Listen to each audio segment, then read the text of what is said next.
પહોંચ્યા ને અમે તો રસ્તા ઉપર બહુ મોટો સાપ અમે જોયો અત્યારે, બહુ મોટો હતો ને સાપ. અને હવે આપણે જે જગ્યાએ જઈએ છીએ ને એ બહુ બધા ડુંગરાની વચ્ચે થઈને જવાનું છે. ચાલો બતાવું તમને, પણ જેટલું કેદ થાય ને એટલું બતાવું. જો કેટલા મસ્ત ડુંગરા દેખાય. અને આ છે ને હમણાં ચોમાસું જામી જશે ને પછી આ બહુ મસ્ત દેખાશે. પડી જાય ને પછી આમ આંખું ખુલતી જ નથી. જો કામરું કેવી ધૂળ ઉડે છે, જો આંખું જ નથી ખુલતી. અને હવે પૂનમ એમ કે મારે નથી આવવું. હવે પૂનમ કે હું રિક્ષામાં વી આવીશ. તો ભલે આવતી રિક્ષામાં, તું રિક્ષામાં વી આવજો. પછી કે મારે રિક્ષામાં આવવું છે. મોરીએ ઊભો થઈ ગયો. મારે ઊભું રહેવું છે. હવે બેયના સોતરા પાડી દઈશ હમણાં.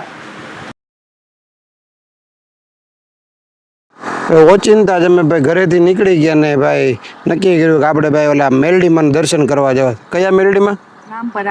ભાઈ રામપરાવાળા મેલડીમાંના દર્શન કરવા નીકળી ગયા છે. ને તો ફટાફટ જઈએ આપણે રામપરાવાળા મેલડીમાંના દર્શન કરવા. પછી ત્યાંથી આગળ કાકાબળિયા દેવનું મંદિર છે. આ બે મંદિર એટલા ચમત્કારી છે ને મિત્રો, તમે એના દર્શન ઘરે બેઠા બેઠા દર્શન કરશો ને તમે ભાઈ તમે અનુભવ કરજો, મને કહેજો કે તમારી આ વાત સાચી છે ખોટી. આજે રવિવાર છે એટલે ગળદી બહુ છે. આજે ગળદી બહુ છે. તો ચાલો મિત્રો ફટાફટ જઈએ ભાઈ. હું ઘરે વ્લોગ શૂટ કરતા ભૂલી ગયો હતો.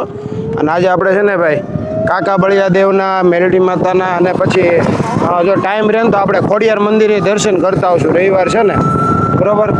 અમે નીકળ્યા જ મોડા મિત્રો, અત્યારે 6:30 થઈ ગયા છે.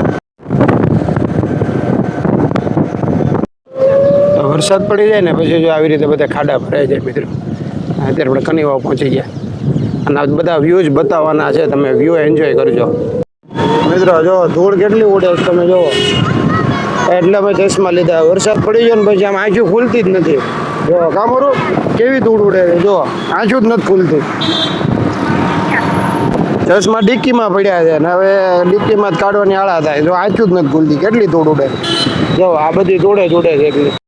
મિત્રો સિહોર પહોંચી ગયા છીએ અને સિહોરની ગિરિમાળા બતાવું તમને. જુઓ આ બધી સિહોરની ગિરિમાળા છે. અને અત્યારે ભાઈ મોબાઈલમાં એટલું બધું કેદ નહીં થાય મિત્રો, પણ જેટલું કેદ થાય ને એટલું બતાવું. જો કેટલા મસ્ત ડુંગરા દેખાય. અને આ છે ને હમણાં ચોમાસું જામી જશે ને પછી આ બહુ મસ્ત દેખાશે. અને હવે આપણે જે જગ્યાએ જઈએ છીએ ને એ બહુ બધા ડુંગરાની વચ્ચે થઈને જવાનું છે.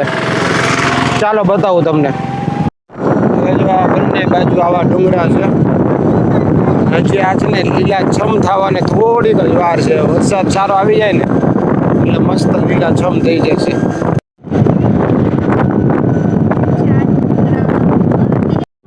હવે છે ને આપણે ગોતમેશ્વર પાસે પહોંચવા આવ્યા છીએ. હવે છે ને મેળો ને એવું બધું થશે ગોતમેશ્વરે. જો અહીંથી ગોતમેશ્વર જવાય. ગોતમેશ્વર દાદાની જગ્યા આવી ગઈ. આ બાજુ છે ને ગોતમેશ્વર જવાય.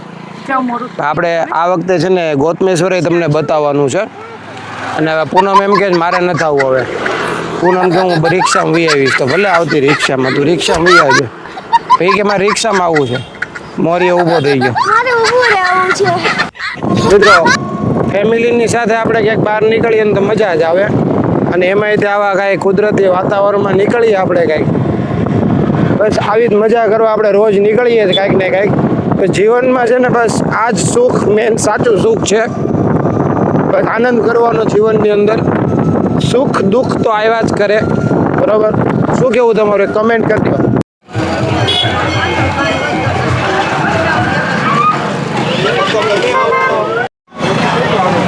મિત્રો આપણે રામપરાવાળા મેલડીમાં પહોંચી ગયા છીએ.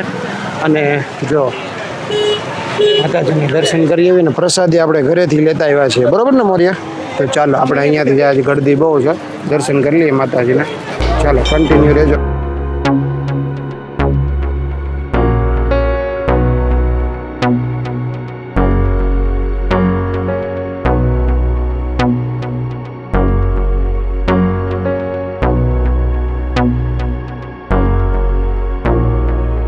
આજે રવિવાર છે ને તો ભાઈ ફૂલ ટ્રાફિક છે.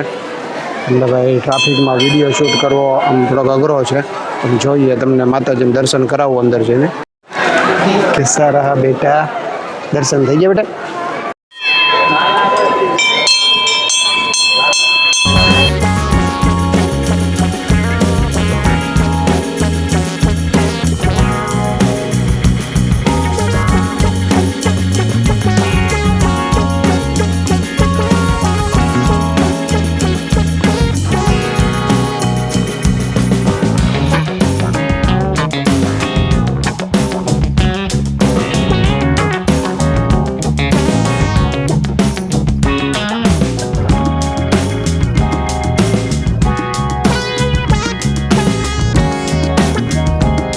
કાનુડો આવી ગયો છે ભાઈ. વિરાંશને કાનુડો બહુ ગમે. કાવીરું એ વિરાંશ કોણ છે આ?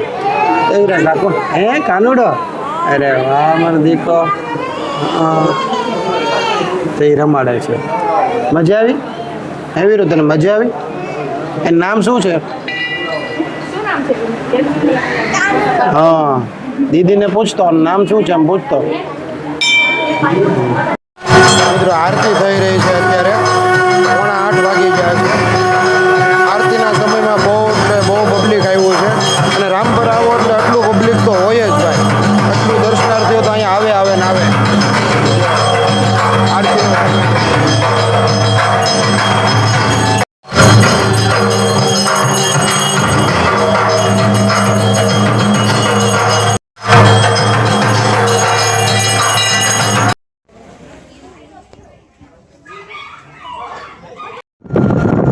સરસ મજાના રામપરાવાળા મેરડી માતાના દર્શન થઈ ગયા.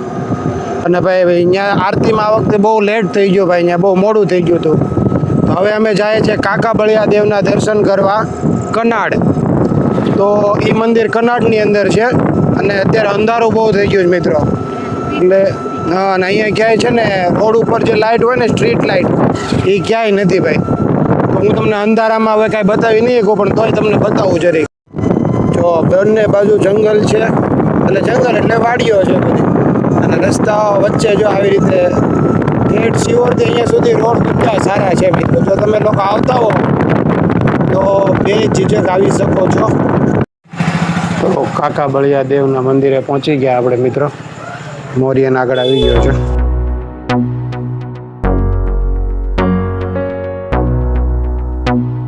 One hour later. ભાઈ ખારી ગામ પહોંચ્યા ને અમે તો રસ્તા ઉપર બહુ મોટો સાપ અમે જોયો અત્યારે. બહુ મોટો હતો ને સાપ. અને મિત્રો સાપ છે ને બહુ મોટો હતો. વિરાંશ તે જોયો અને મેં ગાડી ઊભી રાખીને તો અમારી સામો આવેલો.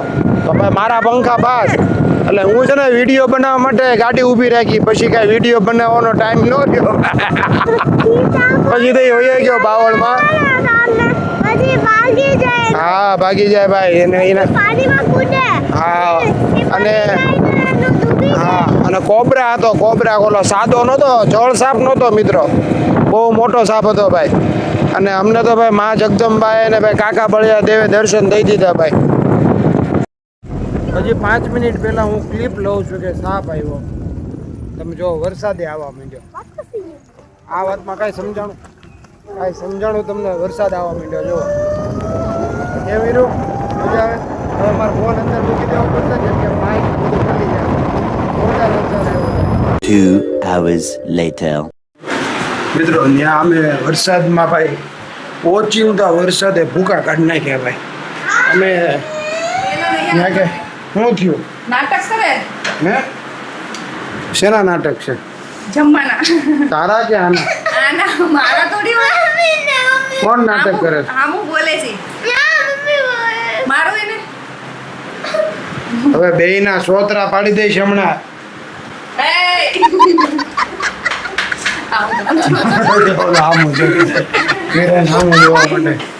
મિત્રો ઘરે આવી ગયા ભાઈ. અમે અહીંયાથી 1-1.5 કિલોમીટર આગળ હતા ને વરસાદે ભૂકા કાઢી નાખ્યા ભાઈ. હવે છે ને 9:30 થઈ ગયા ભાઈ. અત્યાર સુધી હું દુકાને બેઠો હતો.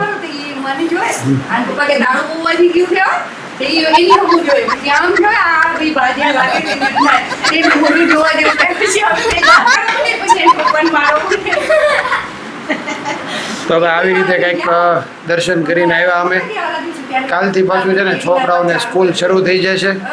અમે આવો સમય ગોતીએ ભાઈ. રવિવાર હતો તો ભાઈ બાળકોને માતાજીના દર્શન કરાવ્યા. તમે દર્શન કર્યા કેવા લાગ્યા કમેન્ટ કરજો.